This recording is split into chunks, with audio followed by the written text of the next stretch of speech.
अधिकतर लोग यह मानकर जीते हैं कि उनकी जिंदगी की दिशा पहले से तय है, कि सुबह एक तय समय पर उठना, किसी और के बनाए ढांचे में दिन बिताना और महीने के अंत में एक निश्चित राशि पाकर खुद को सुरक्षित समझ लेना ही समझदारी है। पर इसी सुरक्षा के भीतर एक धीमा जहर काम करता रहता है, जिसे वे पहचान नहीं पाते। यह जहर है आदतों की गुलामी और सोच की जड़ता। क्योंकि जब तुम हर दिन एक ही ढर्रे पर चलते हो तो धीरे धीरे तुम्हारा मन सवाल पूछना बंद कर देता है, और जब मन सवाल पूछना छोड़ देता है तब व्यक्ति जीवित रहते हुए भी भीतर से ठहर जाता है। यही वह अवस्था है जहां से गिरावट शुरू होती है। बाहर सब ठीक दिखता है, पर भीतर एक अजीब बेचैनी जमा होती जाती है, एक ऐसा असंतोष जिसे तुम शब्द नहीं दे पाते। तुम काम करते हो, जिम्मेदारियां निभाते हो, नियम मानते हो, फिर भी भीतर कहीं यह आवाज उठती है कि क्या यही सब है? क्या इसी के लिए इतनी ऊर्जा खर्च हो रही है? पर इस आवाज को दबा देना आसान होता है, क्योंकि आदतें तुम्हें आराम देती हैं और आराम तुम्हें सुस्त बना देता है। यही सुस्ती असली समस्या है, क्योंकि यह तुम्हें यह यकीन दिला देती है कि जोखिम से बचना ही समझदारी है, जबकि सच यह है कि लंबे समय तक जोखिम से बचना तुम्हें भीतर से खोखला कर देता है। जब तुम हर निर्णय किसी और की अनुमति से लेने लगते हो, तब धीरे धीरे तुम अपनी ही क्षमता पर शक करने लगते हो, और यही शक तुम्हें निर्भर बना देता है। निर्भरता पहले सुविधा लगती है और फिर बेड़ियों में बदल जाती है। इसीलिए परिवर्तन की शुरुआत किसी नौकरी छोड़ने से नहीं, बल्कि इस पहचान से होती है कि तुम्हारा मन अब तक किसके आदेश पर चल रहा था। क्योंकि जब तक मन आजाद नहीं होता, तब तक बाहरी बदलाव केवल दिखावा होता है। बहुत लोग यह गलती करते हैं कि वे अचानक सब कुछ बदलने की कोशिश करते हैं, पर असल बदलाव धीरे धीरे भीतर उतरता है। पहले तुम यह देखते हो कि तुम्हारे दिन का कितना हिस्सा सच में तुम्हारे नियंत्रण में है और कितना हिस्सा केवल प्रतिक्रिया है। कितनी बातें तुम इसलिए करते हो क्योंकि तुम्हें करनी है, और कितनी इसलिए क्योंकि तुमसे उम्मीद की जाती है।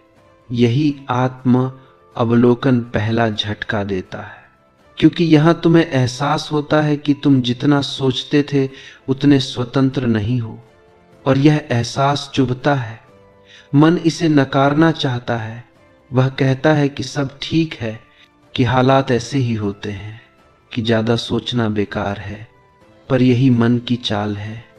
मन परिवर्तन से डरता है, क्योंकि परिवर्तन असुविधा लाता है और असुविधा उसे अस्थिर करती है। लेकिन जो व्यक्ति इस असुविधा से भागता है, वह कभी भी अपने भीतर की शक्ति को नहीं छू पाता। इसीलिए इस चरण में सबसे जरूरी काम है अपने भीतर उठ रही बेचैनी को दबाना नहीं, बल्कि उसे सुनना। यह बेचैनी कोई दुश्मन नहीं है, यह संकेत है कि तुम्हारी क्षमता तुम्हारी वर्तमान स्थिति से बड़ी है। जब तुम इस संकेत को पहचान लेते हो, तब तुम्हारी सोच में एक सूक्ष्म बदलाव आता है। तुम यह समझने लगते हो कि केवल समय देना ही पर्याप्त नहीं, दिशा भी जरूरी है। केवल मेहनत करना ही काफी नहीं, यह जानना भी जरूरी है कि मेहनत किसके लिए की जा रही है। और यहीं से कौशल का प्रश्न उठता है, क्योंकि हर व्यक्ति के पास ऊर्जा सीमित होती है, और वही व्यक्ति आगे बढ़ता है जो अपनी ऊर्जा को ऐसे कौशल में लगाता है जो उसे निर्णय लेने की शक्ति देता है। ऐसा कौशल जो उसे केवल काम करने वाला नहीं, बल्कि दिशा तय करने वाला बनाता है। इस बिंदु पर अधिकतर लोग भ्रम में पड़ जाते हैं। वे सोचते हैं कि हर हुनर समान होता है, पर ऐसा नहीं है। कुछ कौशल केवल आजीविका देते हैं और कुछ कौशल प्रभाव देते हैं, और जो प्रभाव देता है वही तुम्हें स्थिति बदलने की क्षमता देता है। यह पहचानना कि कौन सा कौशल तुम्हें निर्भर बनाता है और कौन सा तुम्हें स्वतंत्र करता है, यही मानसिक गुलामी से बाहर निकलने की पहली सीढ़ी है। यह आसान नहीं है, क्योंकि यहाँ तुम्हें अपने बारे में कुछ कठोर सच स्वीकार करने पड़ते हैं, जैसे यह कि अब तक तुमने सुविधा को प्राथमिकता दी, यह कि तुमने कई बार जोखिम से बचने के लिए अपनी क्षमता को छोटा कर लिया, यह कि तुमने अपने निर्णय दूसरों की अपेक्षाओं के आधार पर लिए। पर इन सचों को स्वीकार करना कमजोरी नहीं है, यह शक्ति की शुरुआत है, क्योंकि जिस क्षण तुम यह स्वीकार कर लेते हो कि तुम कहाँ रुके हुए हो, उसी क्षण आगे बढ़ने की संभावना पैदा होती है। इस अवस्था में तुम यह भी देख पाते हो कि तुम्हारे आसपास का वातावरण तुम्हारी सोच को कैसे प्रभावित करता है, कैसे कुछ बातचीत तुम्हें सुस्त करती है, कैसे कुछ लोग तुम्हारी महत्वाकांक्षा को अव्यवहारिक कहकर छोटा करते हैं, और कैसे तुम अनजाने में उनकी बातों को अपने मन में जगह दे देते हो। यहां से स्पष्ट होता है कि मानसिक स्वतंत्रता केवल अकेले बैठकर सोचने से नहीं आती, यह इस बात से भी आती है कि तुम किस तरह की आवाजों को अपने भीतर प्रवेश करने देते हो, क्योंकि हर आवाज तुम्हें दिशा नहीं देती, कुछ आवाजें केवल तुम्हें वहीं रोके रखने का काम करती हैं।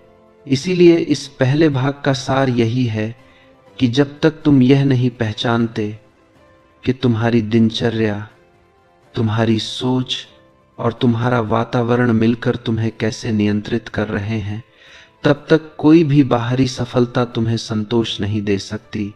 यह भाग तुम्हें किसी निर्णय के लिए मजबूर नहीं करता, यह केवल तुम्हें आईना दिखाता है ताकि तुम स्वयं से यह प्रश्न पूछ सको कि क्या तुम सच में अपनी राह पर चल रहे हो या केवल आदतों के सहारे आगे बढ़ते हुए किसी और की बनाई हुई राह पर चल रहे हो। और यही प्रश्न वह बीज है जिससे आगे की पूरी यात्रा जन्म लेती है। जब एक बार तुम्हें यह दिखने लगता है कि तुम्हारी सोच किस तरह आदतों और बाहरी अपेक्षाओं से बंधी हुई थी, तब अगला चरण अपने आप सामने आता है, और वह चरण सबसे असहज होता है, क्योंकि यहाँ केवल विचार नहीं बदलते बल्कि संबंधों का संतुलन भी हिलने लगता है। जैसे ही तुम्हारी दिशा बदलती है, वैसे ही तुम्हारे आसपास का माहौल प्रतिक्रिया देने लगता है। कुछ लोग चुप हो जाते हैं, कुछ मजाक उड़ाते हैं, कुछ तुम्हें अव्यावहारिक कहने लगते हैं, और कुछ यह मान लेते हैं कि तुम रास्ते से भटक रहे हो। यह सब अचानक नहीं होता, बल्कि धीरे धीरे स्पष्ट होने लगता है कि तुम्हारी ऊर्जा हर किसी के साथ समान गति से आगे नहीं बढ़ सकती।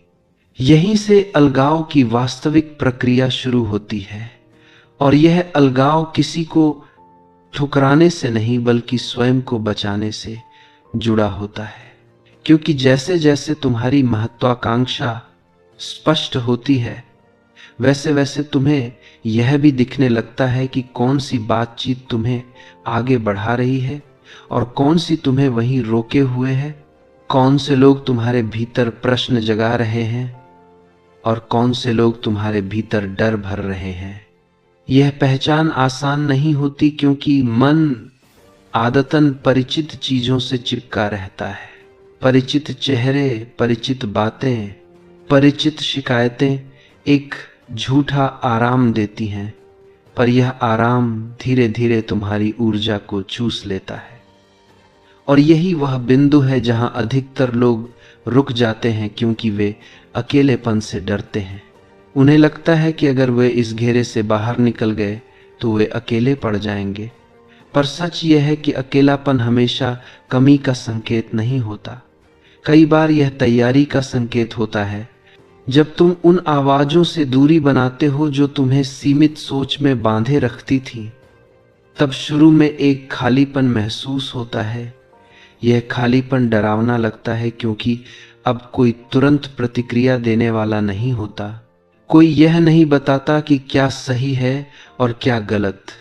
पर यही खालीपन तुम्हें पहली बार अपने ही विचार साफ साफ सुनने का अवसर देता है, और यही वह क्षण होता है जहां सोच गहरी होती है। यहां तुम्हें यह समझ आने लगता है कि हर किसी के साथ हर बात साझा करना जरूरी नहीं, हर योजना को हर कान तक पहुंचाना भी समझदारी नहीं, क्योंकि कुछ योजनाएं केवल ध्यान चाहती हैं, चर्चा नहीं। इस चरण में ऊर्जा की रक्षा सबसे बड़ा कौशल बन जाती है। ऊर्जा केवल शारीरिक नहीं होती, यह मानसिक भी होती है और भावनात्मक भी। जब तुम बार बार ऐसी चर्चाओं में उलझते हो जिनका कोई परिणाम नहीं होता, तब तुम अपनी मानसिक ऊर्जा गंवा देते हो। जब तुम उन लोगों के बीच रहते हो जो हर नई सोच को असंभव बताने में ही संतुष्टि पाते हैं, तब तुम अपनी भावनात्मक ऊर्जा खो देते हो। और जब ये दोनों घटने लगती हैं, तब व्यक्ति भले ही बाहर से व्यस्त दिखे, पर भीतर से कमजोर होने लगता है।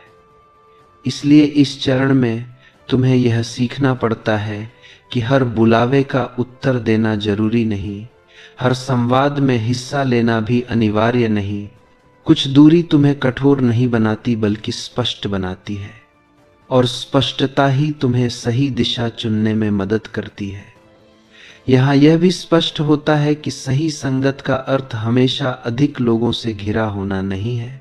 कई बार 2 या 3 ऐसे लोग भी पर्याप्त होते हैं जिनके साथ बातचीत तुम्हें सोचने पर मजबूर करे, जिनके साथ बैठकर तुम अपनी सीमाओं को महसूस कर सको, जिनकी उपस्थिति तुम्हें आराम नहीं बल्कि चुनौती दे, क्योंकि चुनौती ही विकास का संकेत है। इस चरण में तुम्हारी आदतें भी बदलने लगती हैं। तुम अपने समय को अधिक सावधानी से देखने लगते हो। तुम्हें यह दिखने लगता है कि दिन का कौन सा हिस्सा वास्तव में तुम्हारे लिए काम कर रहा है और कौन सा हिस्सा केवल आदतों में बह रहा है। तुम हर खाली समय को भरने की बजाय कुछ खाली समय को बचाने लगते हो, ताकि वहां अध्ययन, योजना और आत्म मूल्यांकन आ सके। यह सब बाहर से उबाऊ लग सकता है, पर भीतर यह एक नई स्थिरता पैदा करता है। इस स्थिरता के साथ तुम्हारा आत्मसम्मान भी बदलता है। अब तुम ये नहीं देखते कि कितने लोग तुम्हारे आसपास हैं, बल्कि ये देखते हो कि तुम्हारी उपस्थिति में तुम्हारी सोच कितनी साफ है। यही वह बिंदु है जहां तुम धीरे धीरे दूसरों से स्वीकृति पाने की आदत छोड़ते हो और स्वयं के साथ ईमानदार होने की आदत बनाते हो। यह आदत आसान नहीं होती, क्योंकि यहाँ कोई ताली नहीं बजाता, कोई तुरंत प्रशंसा नहीं करता, पर यही मौन तुम्हें भीतर से मजबूत बनाता है।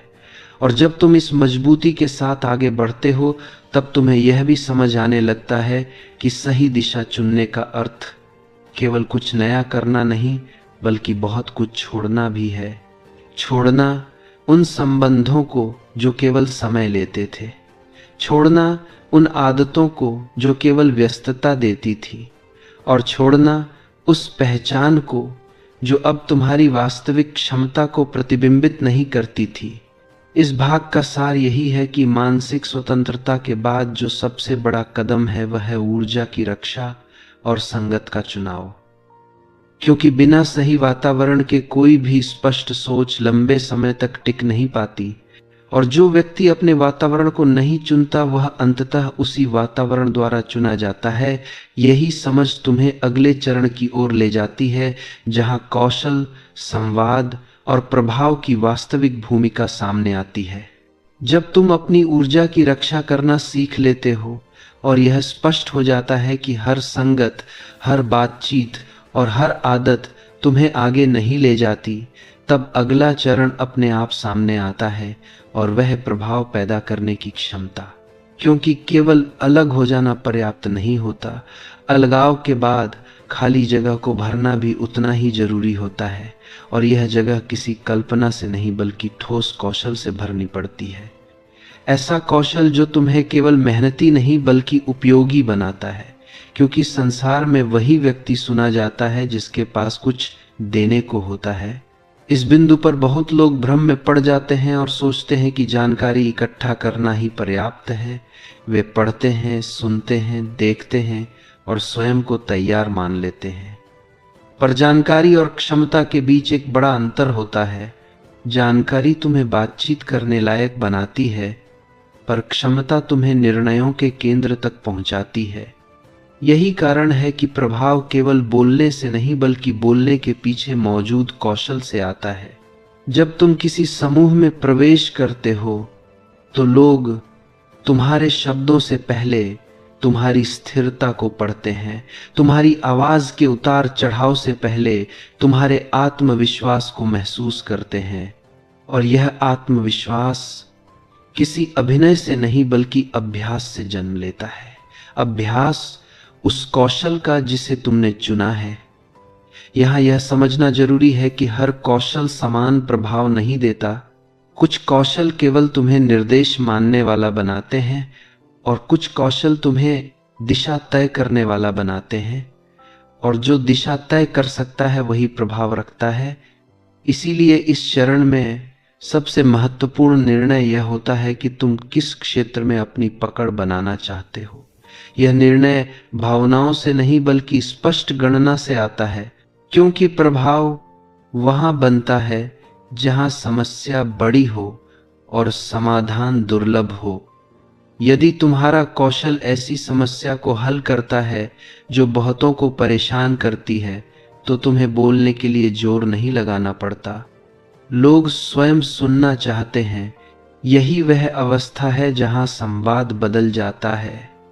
अब तुम केवल अपनी बात रखने की कोशिश नहीं करते बल्कि सामने वाले की स्थिति को पढ़ते हो, उसकी जरूरत, उसकी उलझन और उसकी प्राथमिकता को समझते हो और फिर अपने शब्दों को उसी दिशा में रखते हो। यही संवाद की वास्तविक कला है।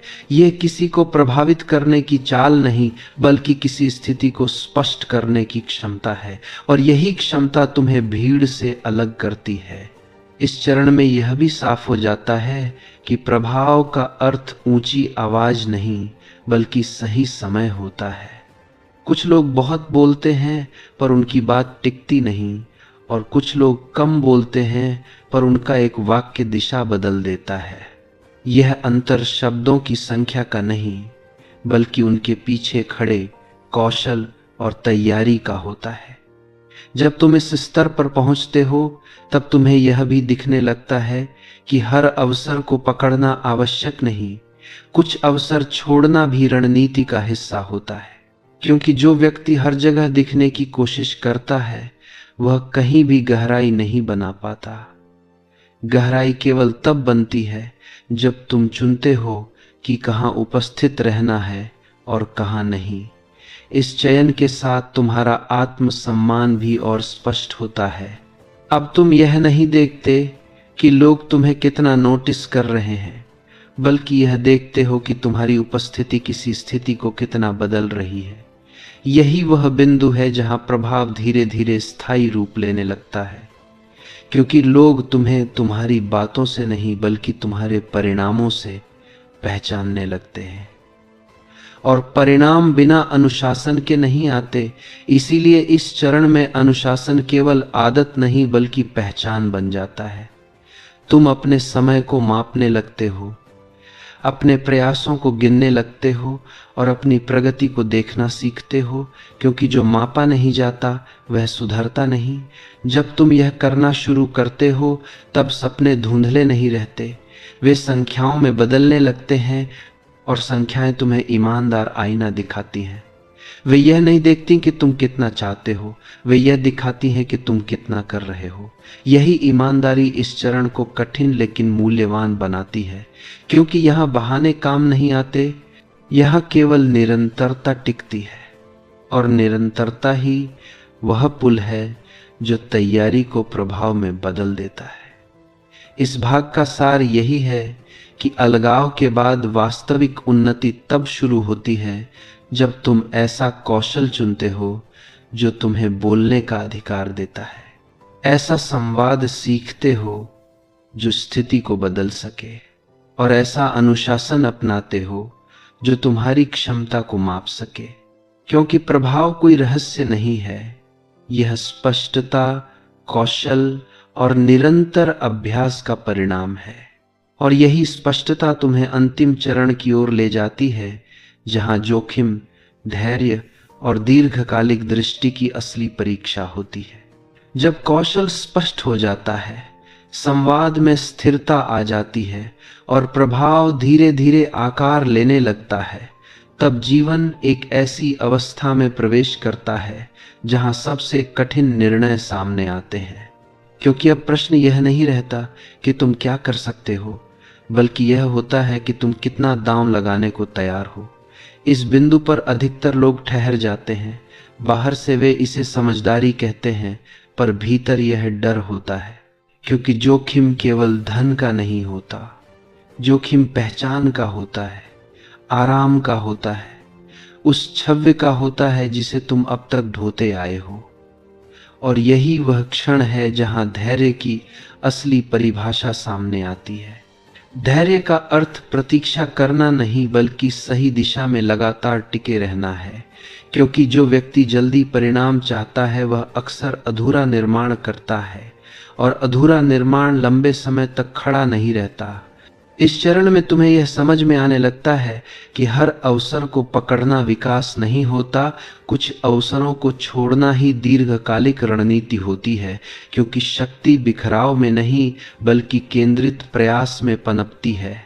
जब तुम एक दिशा चुनते हो और बार बार उसी दिशा में काम करते हो, तब बाहर से भले ही प्रगति धीमी दिखे, पर भीतर संरचना मजबूत होती जाती है। यही वह संरचना है जो समय के साथ परिणाम को स्थायी बनाती है। इस दौरान कई बार ऐसा भी होगा कि तुम्हारी मेहनत का कोई तत्काल प्रतिफल नहीं दिखेगा। लोग पूछेंगे कि तुम्हें मिला क्या। तुम स्वयं भी कभी कभी इस प्रश्न से बच नहीं पाओगे, पर यहीं पर दीर्घकालिक दृष्टि काम आती है। क्योंकि जो केवल आज देखता है वह केवल आज के लिए जीता है, और जो आगे देखता है वह वर्तमान को भी उसी के अनुसार ढालता है। इस चरण में जोखिम एक बार का निर्णय नहीं रहता, बल्कि रोज का अनुशासन बन जाता है। कभी यह समय का जोखिम होता है, कभी सुविधा का, कभी उस स्थिरता का जिसे समाज सुरक्षित मानता है।